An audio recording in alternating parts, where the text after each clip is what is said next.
ഇവിടെ നായിക കുറേ ദിവസങ്ങൾക്ക് ശേഷം തന്റെ വീട്ടിലേക്ക് വരുന്നു. അപ്പോൾ ഇവളുടെ അനിയത്തിയെ കണ്ടപ്പോൾ അവൾ എന്തോ ഒരു വലിയ തെറ്റ് ചെയ്തതുപോലെ നായികയ്ക്ക് തോന്നി.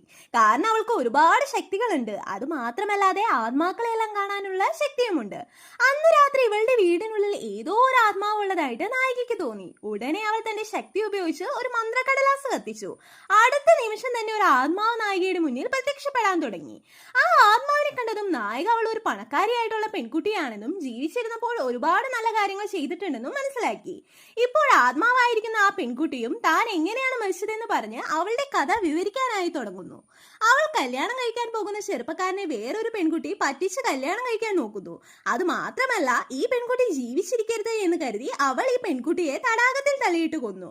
ആത്മാവായിരിക്കുന്ന ആ പെൺകുട്ടിയെ തള്ളിയിട്ട പെൺകുട്ടി വേറെ ആരുമല്ല, നായികയുടെ ഈ അനിയത്തി തന്നെയാണ്. ഇതറിഞ്ഞ നായികയും നിനക്ക് തീർച്ചയായും ഞാൻ നീതി നേടിത്തരാം എന്ന് പറയുന്നു. എന്നാൽ ആ ആത്മാവും എനിക്ക് അതൊന്നും വേണ്ട, എന്റെ കുടുംബത്തെ മാത്രം എനിക്ക് അവസാനമായിട്ട് ഒരു തവണ കാണണം എന്ന് പറയുന്നു. അപ്പോൾ നായികയും ശരി എന്ന് പറഞ്ഞ ആ ആത്മാവിനെ ഒരു മോതിരത്തിനുള്ളിൽ അടച്ച് അവളുടെ കുടുംബം എവിടെയാണെന്ന് കണ്ടുപിടിച്ചു. നായിക ആത്മാവായ പെൺകുട്ടിയെ കല്യാണം കഴിക്കാൻ എന്ന ചെറുപ്പക്കാരന്റെ അടുത്ത് പോയിട്ട് എല്ലാ സത്യങ്ങളും പറയുന്നു. അവർ ആദ്യം അത് വിശ്വസിച്ചില്ലെങ്കിലും അവൾ പറയുന്നത് കേട്ട് തിരഞ്ഞു നോക്കാം എന്ന് കരുതി തടാകത്തിൽ തിരയാനായി തുടങ്ങി. അതിനുശേഷം തടാകത്തിൽ നിന്ന് ആ പെൺകുട്ടിയുടെ മൃതദേഹം കണ്ടെത്തി.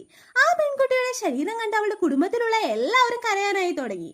അതിനുശേഷം നായിക ആ പെൺകുട്ടിയുടെ ആത്മാവിനെ മോതിരത്തിനുള്ളിൽ നിന്ന് പുറത്തു കൊണ്ടുവന്ന് അവളുടെ കുടുംബത്തോട് സംസാരിക്കാനായിട്ട് അനുവദിച്ചു.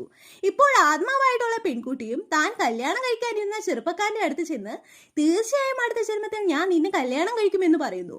അതിനുശേഷം അവൾ അമ്മയെ കെട്ടിപ്പിടിച്ചു. ഉടൻ തന്നെ ആ പെൺകുട്ടിയുടെ ആത്മാവ് അപ്രത്യക്ഷമായി. ഇവിടെ നായിക തന്റെ ശക്തി ഉപയോഗിച്ച് ആത്മാവിന്റെ ആഗ്രഹം നിറവേറ്റിയ ശേഷം ആ ആത്മാവിനെ യാത്രയാക്കി.